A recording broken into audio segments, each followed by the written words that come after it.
Good afternoon, everyone. Welcome to today's Wednesday market stream. We're going to go ahead and review the four major markets. We're going to look at the S&P 500, we're going to look at the NASDAQ Composite, the Dow Jones, and the Russell 2000. If you like what you see here, you can always look for more content from me at Stock Darts on Twitter, Stock Darts on YouTube, or you can visit me at patreon.com/StockDarts, where I post trade ideas and watch list ideas regularly throughout the week. Other than that, we can go ahead and get started with a look at the S&P 500 and the SPY ETF. So here's what we have. The S&P 500. We are having a nice bounce today, and we are holding above this 285 level now as we've bumped up to about 288. And things are starting to look okay here, at least as far as in the short term is concerned. I was a little bit worried about where we would stand after yesterday's sell-off, and we were going to start to threaten whether we were going to break through this consolidation range we've been in.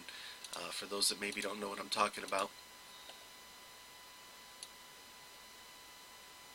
we've been trading mostly sideways throughout the month of August, and this has been a nice correction in the market that hasn't really gone too far down. I know a lot of people have been worried about the volatility and worried about just how far we can drop here, but for the most part we've been ranging sideways and haven't really struggled too far as losing a lot of longer term price points. Again, I know in the short term it feels kind of rough, but if you look at it in the longer term, where we are and what we've done, it hasn't been too rough and it hasn't been too far down. And we haven't done too much damage as far as retracing the range that we spent the last couple of years. And again, if you take a look at what we've done over the course of 2-3 years now, starting at 2018 through most of 2019, and actually starting a little bit into 2017, we've mostly traded between the range of 255 and about 293, 294. And earlier this summer, we were able to start breaking up past that. And while we've come back and kind of given back a bit of that range, we're still holding pretty well in the upper edge of this range, this broad sort of trading range we've been in, and really haven't lost a lot of ground, especially when you look back at the last 2 years or 3 years and you look at where we started back in 2017, or even where we were trading in 2016. So we've come a long way from where we were just a few years ago, and despite the fact that we've seen some strong selling pressure in the last month, we haven't lost a lot of ground. For those that are regulars or have been watching me the last couple of Wednesdays, you know that for me one of the key points right now is this 280 area, right around the last time that we retraced when we broke past it, and right around the 200 pair moving average. And I feel like that's like an important line that we could watch to kind of gauge the health of the market, because if we start to fall back below there, then we start to challenge the pivot from the last time we pulled back in June. And at that point, then you could say, well, the market's starting to turn downwards and we're starting to head maybe in the wrong direction. For now, really it's just a retracement, and we haven't done anything from a technical perspective that is showing us that the market is topping out.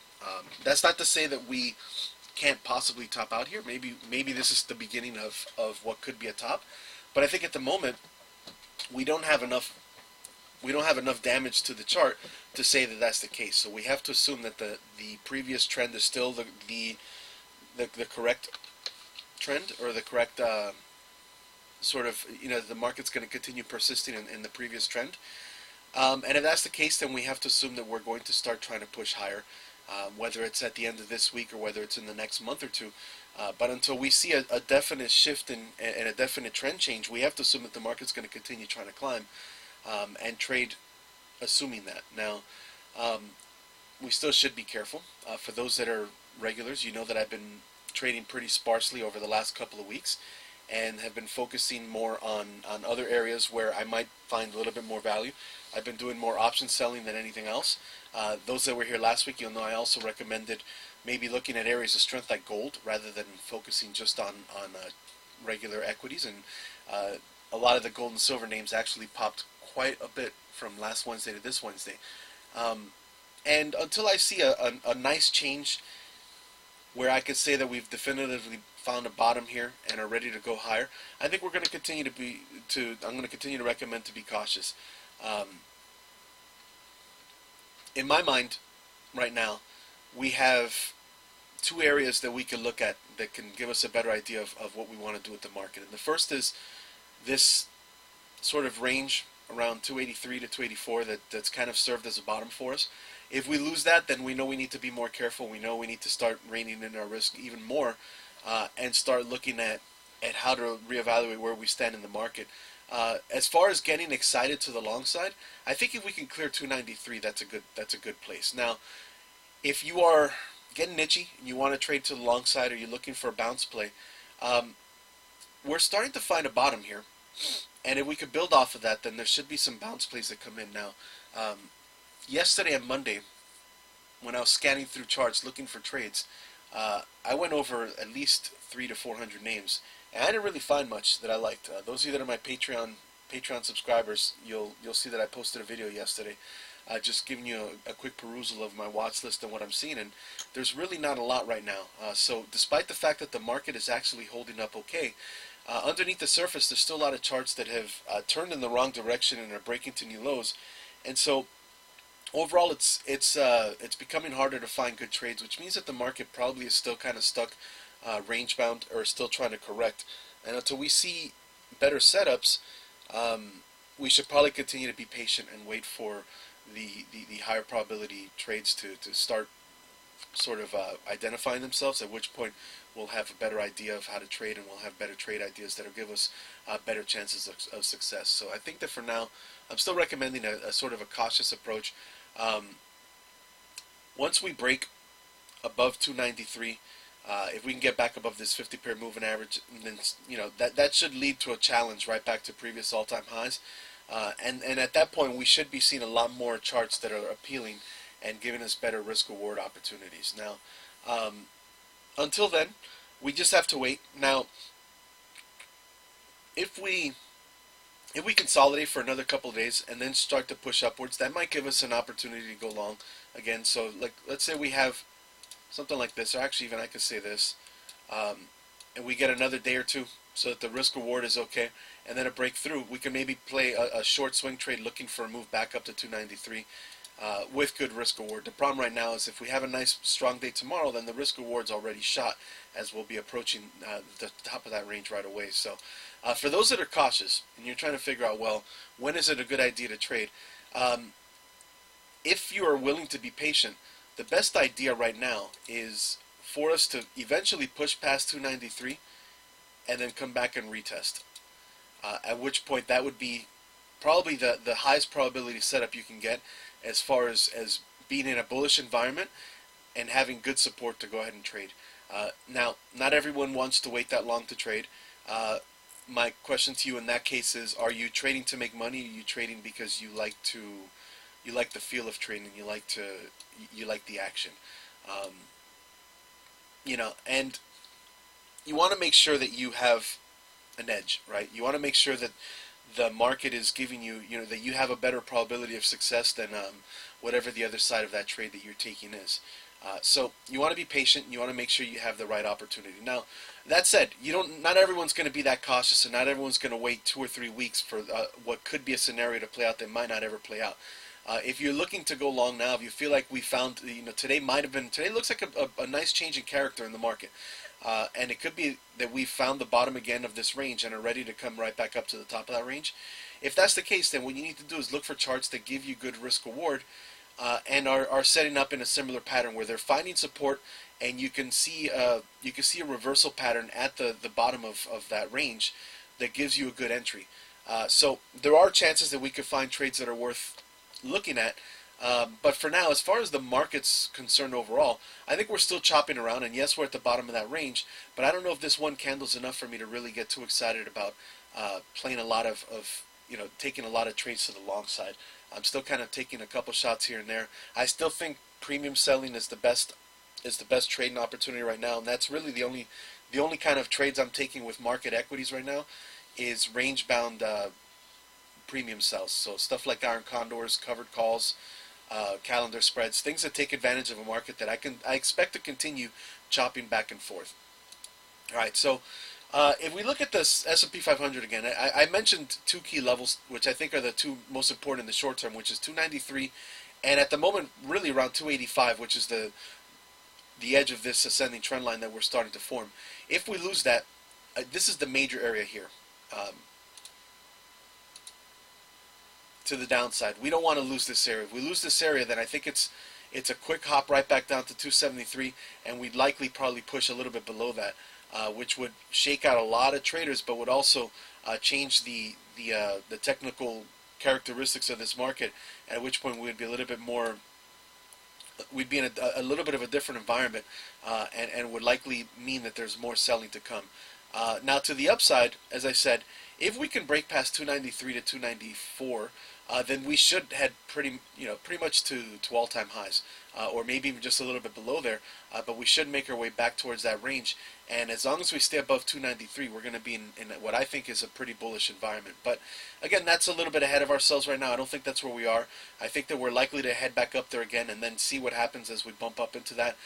If we fade today into the close and we roll over and we lose 285, then I think that means we have another strong move to the downside, and we're likely to head back down to 280 and possibly even a bit below it, which would have turned this into like a big broad bear flag. Now again, this has been enough movement where I think it's definitely not a bear flag, at least not on the daily chart. But again, if you look at it on the weekly chart, it's all really a matter of perspective and your time frames. And if you look at it on the weekly chart, this could still be sort of a bear flag based off of the move that we had from highs, and it could be that we need to make another move down before we find enough buyers to hopefully stabilize and start to find enough enough demand to start making our way back upwards in the market. But for now, I think we're still in a neutral environment. I think we're still chopping back and forth, and it feels like the emotions of the market is switching or fluctuating pretty good from day to day.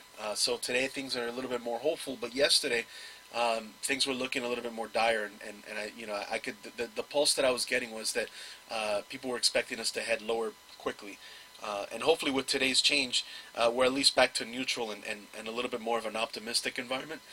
And we'll see again how we close today and how we work into Thursday and Friday. But my hope is that we found the short-term bottom, and that we are going to trade from the bottom of this range right back up to the top of the short-term range. And then from there, hopefully we can build up enough momentum and enough pressure to push past that, at which point the market will be in a little bit of a better place. That being said, we are still heading into September. September and October typically aren't the greatest months in the world for the market, so it could be that we still need to chop around. It could be that we still need to pull back, and if that's the case, then we need to continue to be more cautious. I think that by the end of the year, we will hopefully be in a much more bullish environment and one where we could get a lot more aggressive. But for now, I think it's still the best bet is to be a little bit more cautious with our capital and make sure that we're not getting we're not trying to get ahead of ourselves and try to jump in and be the first ones to call the market bottom or this short-term bottom. I think that we're still at a spot where we should wait a little bit more and find a little bit more clarity. Now, if we look at the NASDAQ and the Qs, you'll notice it's pretty much the same pattern. We have, for the most part, the same type of range, right? This sort of like an ascending triangle that's maybe halfway developed.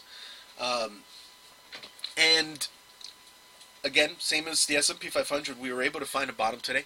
Now, there is a little bit of a difference. We haven't been able to break through the 20-period moving average, so there's a little bit of relative weakness compared to the S&P 500. And if we go back and look at the S&P 500, we can see that it actually did. Well, actually, no, I'm sorry. It didn't break the 20-period moving average yet. My mistake. So they're pretty much in the same spot then. And are kind of challenging this 20 period, hoping to get through it, at which point they can get maybe back up to this area around the 50 period and the top of this ascending triangle. And I think it's the same basic premise as the S&P 500. If we can get back above this 188 to 189 range, then I think it means that we're likely to head back up and test highs. If we falter today and lose maybe today's lows or Monday's lows, then we're likely going to find ourselves below this pattern, which likely means we're going to head right back down and test 178. This is a kind of a critical area. very similar to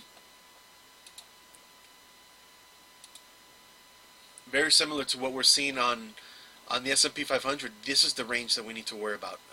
The breakout from the last time we retraced the 200 period moving average. That's the major area of support, and that's the area that I'm hoping we can hold on to if we end up finding more selling pressure. And I think there's a pretty good chance that we do find selling pressure, despite the fact that today looks like today's nice. We found a little bit of a bottom, and if we could build off of this, we can come back up and test the top of the range. But if we ultimately fail this range or this area and head lower, this is really the key, is 178 to 175. At that point, that's where I think that we need to find strong support now. The problem with that is if we do head lower on the S&P 500 and the NASDAQ, then we will be below some very critical levels on the small caps, which we'll get to in a little bit, which would mean likely that the market is definitely in a worse spot. But we'll get to that in a second. As far as the Qs are concerned, the key levels are pretty much I've already outlined, which again is 188 to 187. That's the area we want to get back above. I don't think that we're ready to get above there yet, though. I think we're still chopping around. And this 178 to 175. If we lose that, then the next line, and really the kind of the last gasp hope, is that we can stay above 169. Because if we fail that, we're likely to head all the way back down to the bottom of this 1 or 2 year range here around 153. Again, if we look at the weekly chart, you can see in the long term, we're still okay. We're still looking good. There's not a lot we haven't lost enough ground to really be worried. Especially if you go back and go back 2 years or go back 3 years and see where we were just in 2016 or 2017, and where we've spent the last year and a half, almost 2 years now, is mostly just trading sideways, and we're really just retracing the top of that range. Again, you can see this 177 to 178 range, which was maybe the highs that we printed right around April and June of last year. We were able to get above it temporarily, and then eventually when we came back to that area, that's when we really broke down at the end of last year. And we've kind of come back and tested that area a few times. And it's kind of become one of the more important ranges that we've tested this year. Again, if we go back and look at the daily chart and just see what we've done this year, you can see that as we started the year, we basically ran up unimpeded. And we had a little bit of a 3-day pullback around 170 or so, but really it was around 178 to 179 that we finally started to see some consolidation. And spent some time kind of testing that area, and then we broke out and we came back and we retested it. And that was one of the areas that we tried to stabilize at before we eventually broke down further in June. And now we're coming back to that area again. And if we can hold above that range, then I think that's still very positive. Even if we do end up breaking down below this month-long consolidation that we've had in August. And I think overall it would still be okay, and it wouldn't be anything that would be too negative unless we started to lose it and started to fall back below the 200 period moving average and start challenging the pivot from June. Because at that point then, we have set in a new low, a new pivot low, which means that the market has shifted in direction. And that would, again, not be good. Now, would it mean that we've topped out? Not necessarily. All it would mean is that we're still range bound and trading in that same long-term range that we've been looking at for the last year and a half, 2 years now, right? So even if we lost this 171 and headed all the way down to 153, it wouldn't necessarily mean that we've topped. It would mean that we're just still stuck in a trading range. Now, that would be negative, and there would be a lot of capital lost, and a lot of people would lose money. That's why I'm saying to be cautious right now, because there is the chance that we have further downside momentum. I still think there's a better chance that we go up than down, but there's enough chance of us dropping further that I think it warrants us to still be cautious and still be careful about how we will go ahead and trade right now as we wait for a better opportunity in the market. Now, if we go to the Dow Jones, we'll notice again, it's not that different from what we're seeing on the S&P 500 and the NASDAQ. Now, there is a little bit of a difference, right? You can see that the bottom of the range we've spent August in is basically horizontal, so we don't have that same sort of upward slant and upward trajectory. So traders are a little bit more cautious with the Dow. There's a little bit more weakness in place here. We're really just trading in a horizontal range. The top of that range being somewhere around 264 to 265. However, we're still basically in the same predicament with the Dow Jones as the other two, which is we pulled back. We're retesting this critical area here, right around the 200 pair moving average, the breakout from the last time we retraced in June, May and June, and are trying to confirm that that breakout was legitimate and that buyers are going to consider this to be a floor and willing to buy in this area rather than wait for further value. Those of you that are the regulars know that I think the easiest way for me to look at the market and try to decide whether I want to go long or short is to ask myself, is the market looking for buyers or is the market looking for sellers? And I think at the moment, the market is looking for buyers, which means that the bias is down, at least in the short term. With today's bounce, we can hope that the market has once again found the buyers it's looking for. It has found buyers 3 times or 4 times now around this 255 area. So hopefully we have found enough to go ahead and switch and start looking for sellers again, which would be up here around 264 to 266. And then at which point we would hopefully have found enough demand to be able to push through the supply and start looking again at all-time highs. However, just looking at what I'm seeing, and again, as going through a bunch of different charts that I went through, I think that there's enough charts that still have enough damage in them that I think that the market still is in the process of consolidating and fluctuating back and forth between these short-term levels of supply and demand. So for now, I think that we're still kind of trading sideways. I do like the candles that I'm seeing today, and again, if you look at the Dow Jones candle, it's a nice strong candle, a little bit nicer looking than what we saw in the NASDAQ. And if we can get above this 20-period moving average, I think that's a nice little short-term win and means that we at least found a bottom again and want to come back up and test the top of this range that we spent most of August in.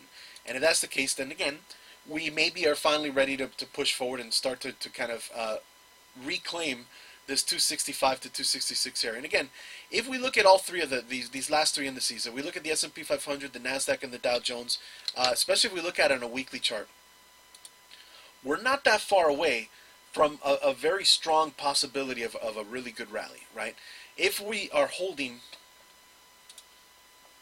if we can get back to trading in this range, well then we're in essence breaking out from the range that we spent the last year and a half, 2 years in. And if that's the case, then more likely than not, what's going to happen is we build off of that and start to move and climb higher. And we're in the same basic boat in the S&P 500, the NASDAQ, and the Dow Jones. All of them were just kind of consolidating now right below that range after we had them previously broken out. And if we can get back into that range that we just spent when we were trying to break out and get back above the top of this ceiling, then I think it bodes well for the market in general, because I think it's still analogous to what we saw before the rally that we had at the end of 2017, where we started to really, or the end of 2016, where we really started to break out and move higher. If you notice, if you go back and take a look, it was the same basic idea. We were trading sideways for a while, and eventually we broke out. And then the big difference, of course, is that when we tried to consolidate at the top of the range last time, for the most part, we held above that range, and we didn't do that this time. You can see we broke down and came right back in. But if we can get right back above there and start consolidating again, this could be just a false breakdown or a big shakeout to try to get traders out of the game, and then we can kind of come back up and get into a spot where we can look at a rally. Now, again, that's at the moment, we're a little ahead of ourselves. I think that where we are right now, there's still a decent possibility that we have to test a little bit lower before we're ready to get back above there. But if we can get back above 293, 294 on the SPY, 188 or so on the NASDAQ, 189, and on the Dow Jones, back above, say, 266, then that's a really bullish environment. At that point, we are more likely to find a lot more bullish setups to go ahead and take to the long side. Until then, I think we need to continue looking at range-bound plays and look at plays that are that work better when the market is chopping back and forth. And I think that's really where we stand right now. Now, of course, in the face of all of that, we have IWM, which is doing the opposite of everybody. Nice strong candle today. Very nice candle, bullish, a nice bullish piercing candle. However, it opened lower. Yesterday we actually broke towards the bottom range, the bottom edge of this range. So if you look at the other 3 indices, they're all kind of up in the upper half of the 2-year range that we've spent the last couple of years in. And I know that was kind of redundant what I just said, but if you look at what this range, look at where IWM is. they're so much weaker than what we're seeing on the other three indices. We're right at the bottom. We're threatening to break down. We're threatening to come all the way down and start challenging areas that we didn't see previously until at the end of last year. We did break down pretty strongly, but prior to that, it was the area that we spent most of 2017 trading in. So clearly, there's a lot more weakness in the small caps. Again, my interpretation of that is that traders still have one foot out the door. They're not really willing to accept a lot of risk. Typically, the small caps are the most volatile assets. They're the ones that are the riskiest. They're the ones that give us the most return, but also the most losses when it goes against you. And a trader's just not willing to accept that kind of risk right now. In a really exuberant bull market, typically the small caps will be the ones that go up the highest because they are at least as far as these four market indices are concerned, because they typically are the ones that are going to give you the best return because they're the most volatile. However, in ugly markets, they're also the ones that traders are the first to abandon because they're not willing to accept that risk. And I think, unfortunately, for now, we're still in a spot where IWM is lagging behind and really struggling. Now, I mentioned last week and really the last few weeks that despite the fact that IWM is breaking down below these levels, to me, the S&P 500 and the NASDAQ, I think, are more important gauges of where our market is right now. And I'm more concerned with the levels that they are dealing with rather than what IWM is. However, it is a pretty clear warning signal if IWM loses this 145 to 144 range, which we almost did yesterday. If we fall back below that, then it's pretty clear that the other indices are going to head down and start testing some lower levels as well. So we don't want to see that. For those that are really careful and want to make sure that they get the earliest possible warning of a continued market decline, then IWM is what you want to watch, and you want to see if it heads lower. If it falls below today's lows, then that means that more likely than not, the market is going to head lower, and probably quite a bit lower, and start challenging the pivot areas from last June. Now, as you can see, again, another show of how relatively weak IWM is. It's already below, or has tested below, the pivot from May and June, right? The other three indices are nowhere near that yet, right? You can see the S&P 500 still has quite a way to go and test that level. Same with the NASDAQ, and same with the Dow Jones. So if we were to lose today's lows and head lower on IWM, chances are that that's where that pivot is where the rest of the indices are going to head down. So there's going to be, I think, room for a lot more weakness in the market. Now, if we can build off of this, again, here's another clear example of relative weakness on IWM. This range that we spent most of August in, while the others were sort of ascending triangles or a flat channel in the case of the Dow Jones, IWM is ascending channels or ascending triangles for the S&P 500 and the NASDAQ. For IWM, it's a descending channel. So in pretty much every which way, IWM has been weaker than the other indices and continues to act poorly. We need to see a change in character here. We need to see IWM play some catch up and get back above all these moving averages and start to make its way back up to 158. If we really, if we want to see a strong rally into the end of the year, I think IWM needs to be trading above 158. So that's a long way to go. This is one of the reasons I think we're still chopping around, and why I think that the market's still in a more neutral environment, is because IWM is not really behaving like the other three indices. And really, for the stronger rallies that we see in the market, you want all four of these indices kind of moving in unison and doing sort of the same thing, and that's not really what we're seeing right now. Now, really the key level to watch, again, is basically these lows right around 145. To the upside, if we can get back above 151 and this 200 per moving average, that's a really good sign. Likely means that we want to come up and start testing the mid 150s, but really the critical level is all the way up here, 159 or so. The IWM needs to get above that before we could really get aggressive with the market.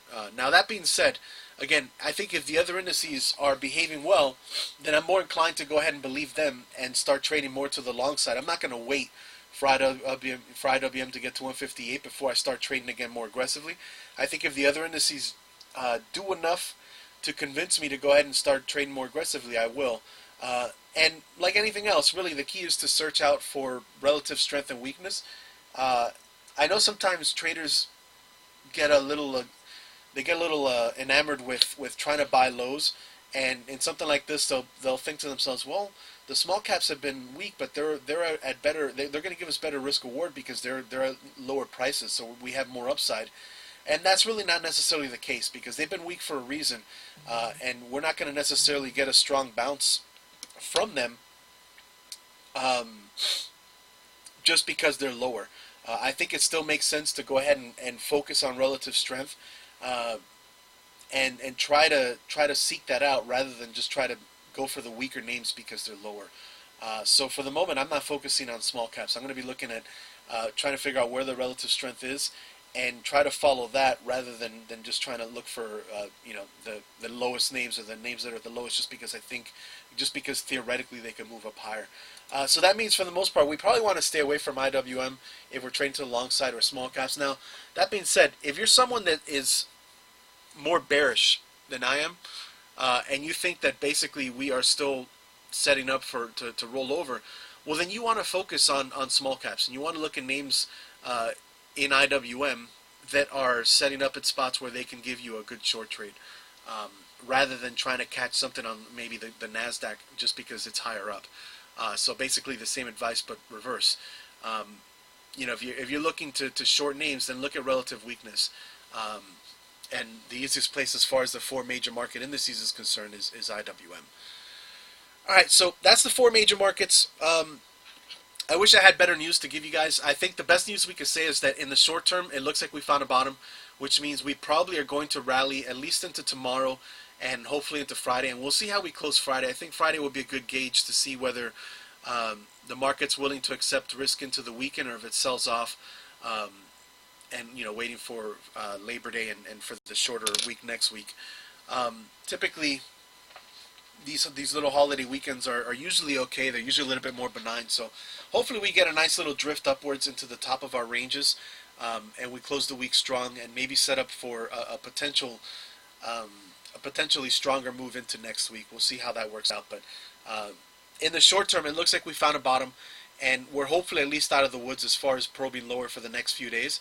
And we'll see by next Wednesday when we meet again where we stand with that. Now, let's take a quick look at the U.S. dollar, see how it's behaving, see what it's doing with, see how it's behaving versus gold and silver. If anyone has a chart request, I'd love to see it. Let me type it out real quick.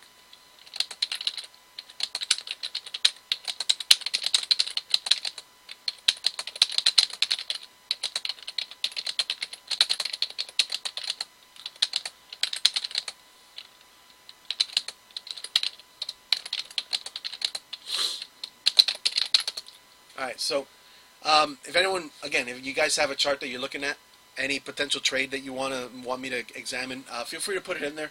I'd love to see what you guys are looking at, see if maybe you guys found any potential trades that I have not been able to find. Now, interestingly enough, the U.S. dollar continues to do well, despite the fact that, or in spite of the fact that gold and silver are doing so strongly. Typically, when the U.S. dollar, gold, and silver all ramp up together, that's usually during signs of market weakness. And while that has sort of been the case right now, interestingly enough, the market is still sort of held up and has not really broken down as strongly as you would have expected with gold, silver, and the U.S. dollar all holding up so well.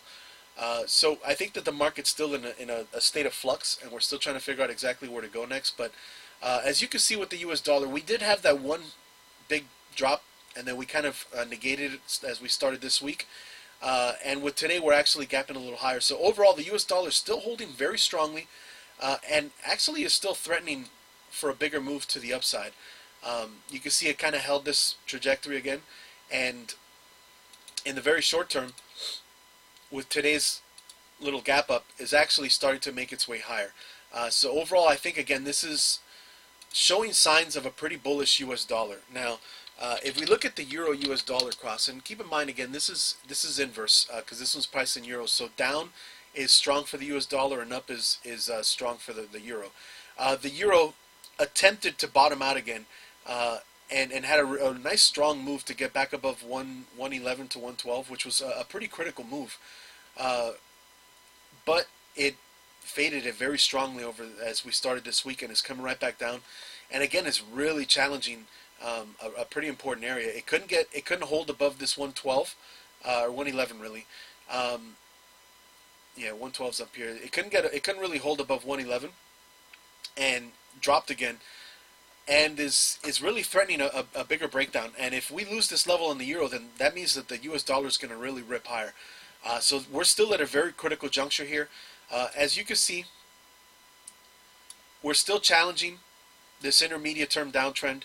We're still trying to, the euro's still trying to break it, and the U.S. dollar is still trying to make it hold and push even lower.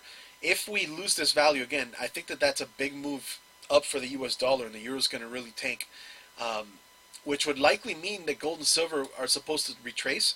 But interestingly enough, and we'll get to them in a second, they have continued to show signs of strength. Now, if we look at the U.S. Canadian,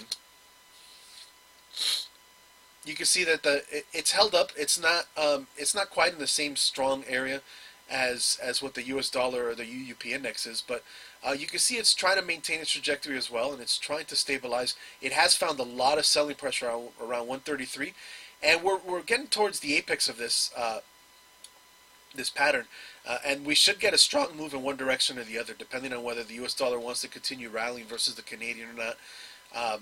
We should see a move back and forth one way. You can see there's been a lot of selling pressure. You can see all the wicks as the U.S. Canadian, the U.S. dollar has found more and more resistance versus the Canadian, but it's still trying to hold this and trying to break through. Again, if we see a big move out of the euro U.S. dollar, if the euro breaks down, then there's a good case that the U.S. dollar strength might come into here as well and start pushing upwards. And if we look at the U.S. Japanese yen, we'll see something quite different, which is, again, the yen has picked up a lot of strength versus the U.S. dollar again, and continues to push it down. So it's kind of weird because we're getting mixed signals across the board. But I think because of the weakness in the euro, it's really added strength to the U.S. dollar as an aggregate, which is why we see the UUP index up. But despite that, you can see that there are pockets of weakness. The U.S. dollar is not really that strong versus other currencies. If anything, it's really just showing a lot of strength versus the euro. And so with that mixed bag, I think that's the reason that we've seen gold and silver hold up okay, is because part of the strength that we're seeing in the U.S. dollar is really based more out of euro weakness. And as you can see, gold has really ripped again from last week. For those of you that were here last week, you remember that I said if you don't like what the market's doing, maybe you want to look at gold and silver because they've been doing much better. And they actually had quite a run since then. Look at what SLV has done over the course of the last 3 or 4 days. It had massive runs. And again, this was actually set up decently. This wasn't a move that someone couldn't have caught. And they continue to act really well. Now, of course, at this point, you can't do. You're not going to go ahead and go long here. You're not going to chase this, but you might want to watch for the next move and wait to see when it consolidates and when it pulls back, and see what the next move is. But there's been a very big change in character in gold and silver. Again, if you look at GDX, you look at even the junior miners, or even if you look at the names that we pointed out last week, we looked at KL doing very well.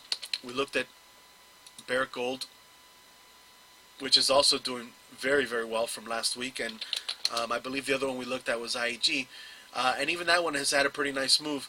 And all of these have done really well. And again, at this point, they're a little bit too far forward or too high for us to really concern ourselves with it. But let's wait again and see. But gold, silver have done really well. And that's what I was saying before. If you understand technical analysis, if you can read a chart, then you should be able to trade any equity. You don't just have to trade stocks. You could trade Forex. You could trade cryptocurrencies. You could trade gold, silver, oil, anything. And you should be okay. So for now, gold and silver doing too well. They're too high up and the risk reward's not right. Someone might think, well, we should short them now. But they might just consolidate and print a bull flag before they really do anything else. So it's a sort of same advice I was giving before with the markets, where just because something's up doesn't mean it makes a good short. Even if there is downside, it's not necessarily going to come back and meet that downside. Um, Not sure how to pronounce your name, C Poupe Stone. Um, I'll get to your chart request in a second. Glad you're enjoying the comments on the market. Let's look at oil. And oil again. This is very similar to what I just mentioned on the U.S. dollar and the Canadian, and of course they're actually pretty related. But we have sort of an apex here that these two kind of converging trends. Really, it's kind of hard to really draw it, but what we have now is we're finally finding a bottom here, but we still have this strong descending trend line showing that there's still a lot of bearish sentiment in the intermediate term, right? So we have some bullish sentiment that's starting to develop. We'll go ahead and color this green to show that, and we have, of course, the bearish sentiment. So we have these 2 points of view that are kind of in the middle of a collision, and hopefully oil's going to break out or break down from there, and give us a clear trend signal in the near future. I think it's reaching a point where all these moving averages are starting to coil up together, where there's a decent chance it does break out. If it could get above about 56.80, 57, then I think it's going to start to rally and make its way back up towards the $60 range.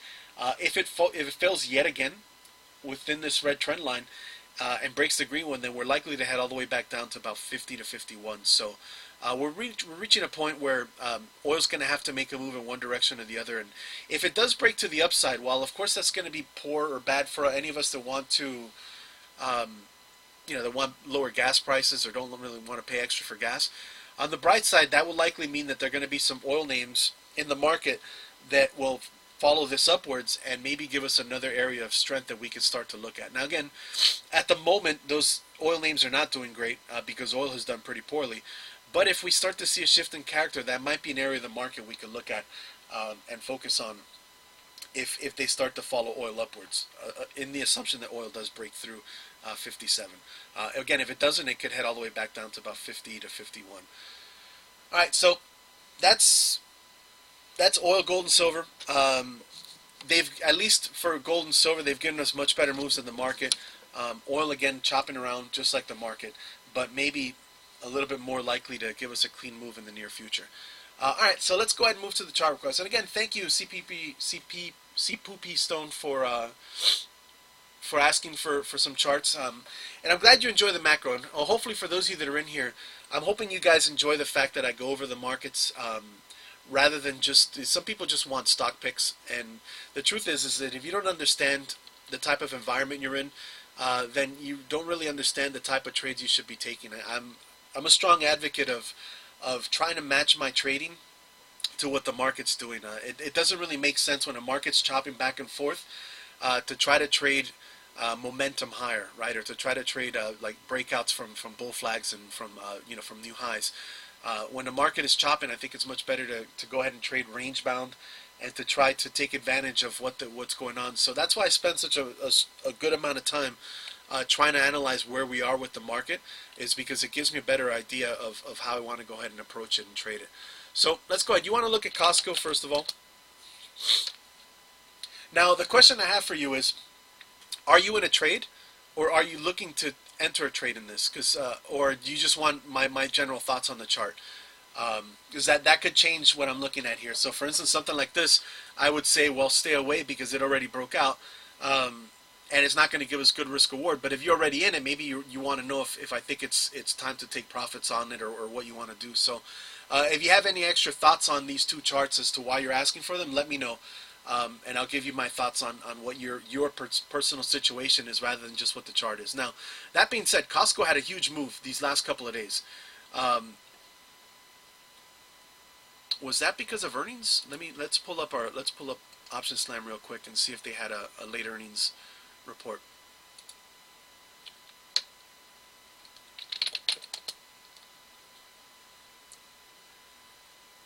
All right, no, so their earnings report is still in October, so we still have plenty of time for that. All All right, so it was good news. Maybe something to do with China. All right, so if we go ahead and take a look at them on the weekly chart, they've had a massive run up. They've done really well. They've actually outperformed the market by quite a bit. Um, Now that being said, it's obviously late to go ahead and try to go long here. You can see they faded pretty strongly today. These are the kind of names where when you see something like this, um, you want to go ahead and put them on your watch list and wait. Now, I'm not sure. All right, so they opened stores in China, which was very well received. Personally, you took profits on calls this morning, but thinking about re-entering for long equity. Okay, so I think you did a really good job of taking profits, and actually a very good job of trading this. I'm not sure where you entered, but obviously, as long as you entered at the beginning of yesterday or any time before, you had a really good trade. So, good job with that. Clearly, with what we're seeing out of today's candle, you did a good job of taking profits. Typically, in these situations, I take half profit and then hope that I could get another extended move on it before I close out the entire trade. But I can see what you're thinking now is like you took your profits on your calls, which of course you want to, with options in particular, you want to be much quicker about taking profits because you don't want to lose any of that extra premium, which is why you want to switch to equity now. Now, that being said, the problem I have right now is you don't want to give away your profits with your calls by entering with shares at a bad area, right? Or an area that doesn't give you good risk reward. So what you want to do now is there are going to be two scenarios that could play out here. One, it could if today's candle ends up being this really ugly kind of inverted hammer or whatever it's going to end up as, there could be a chance that it comes back all the way down. And I think as long as it holds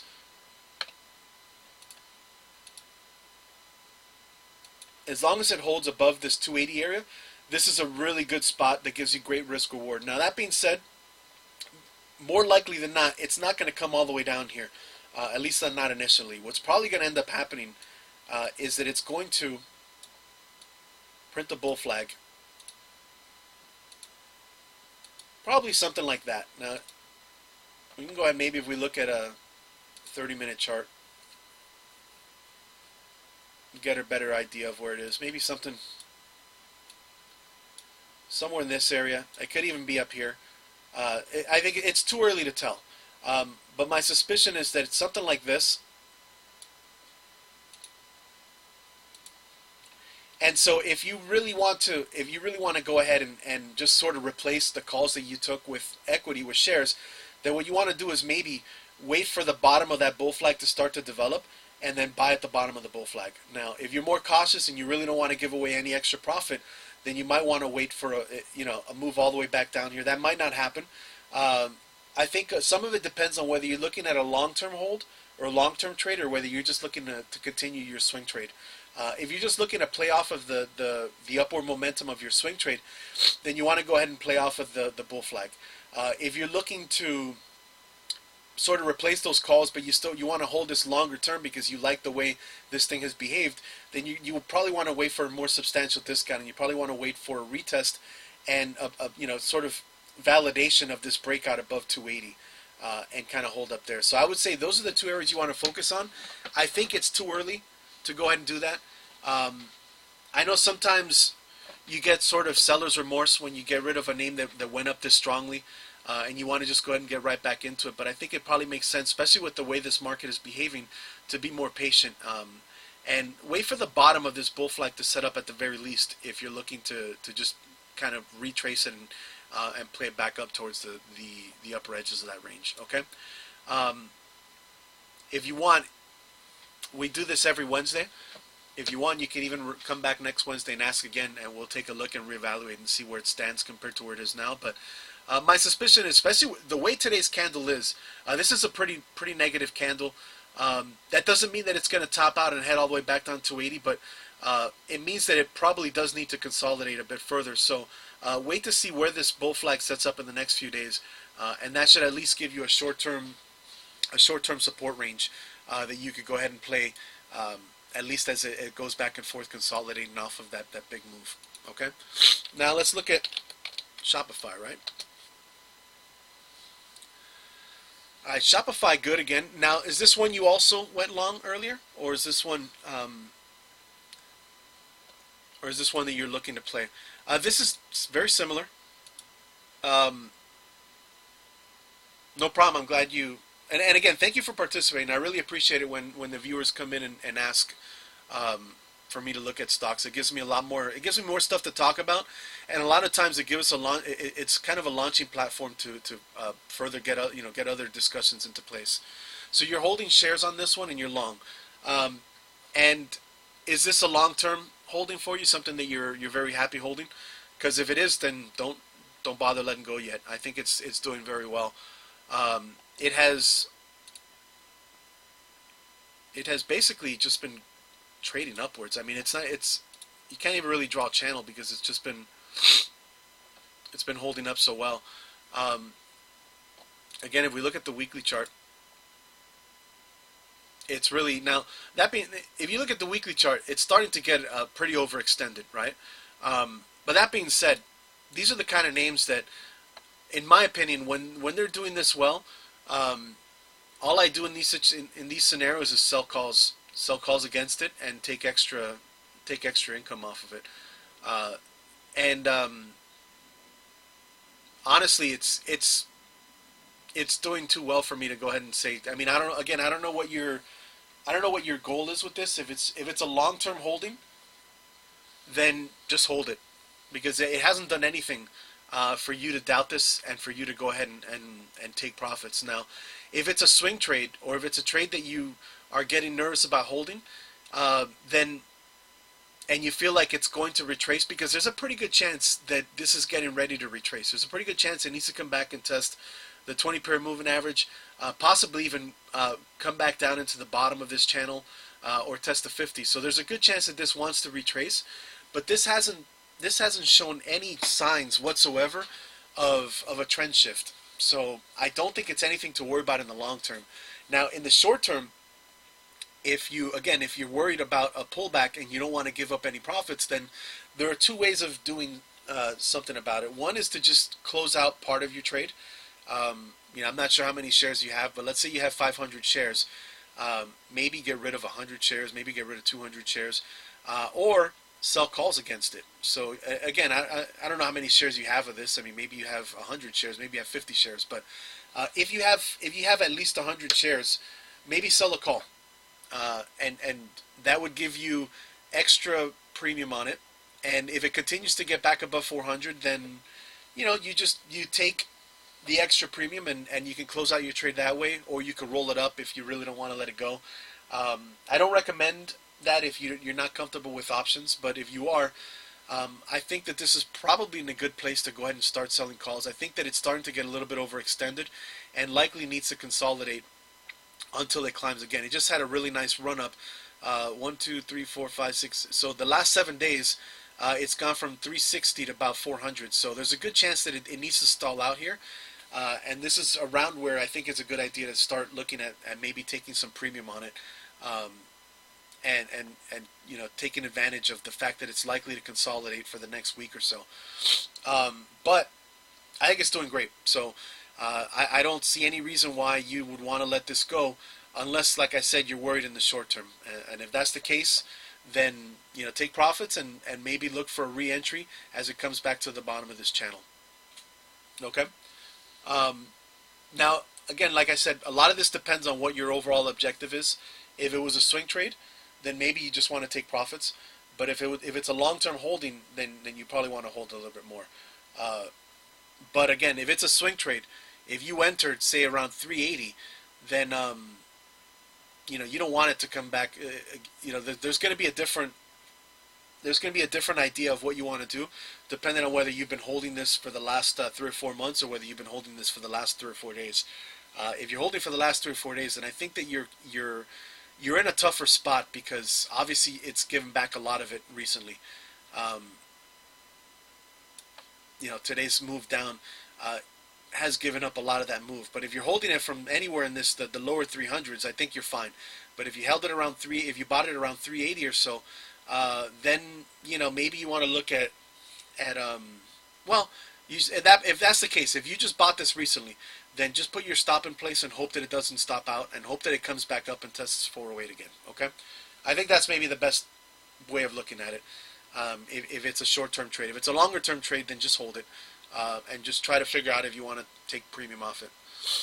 Holding since February. Okay, great. So you're in a much better place. So if you've been holding since February, you plan to keep writing covered calls. Yeah, so great idea.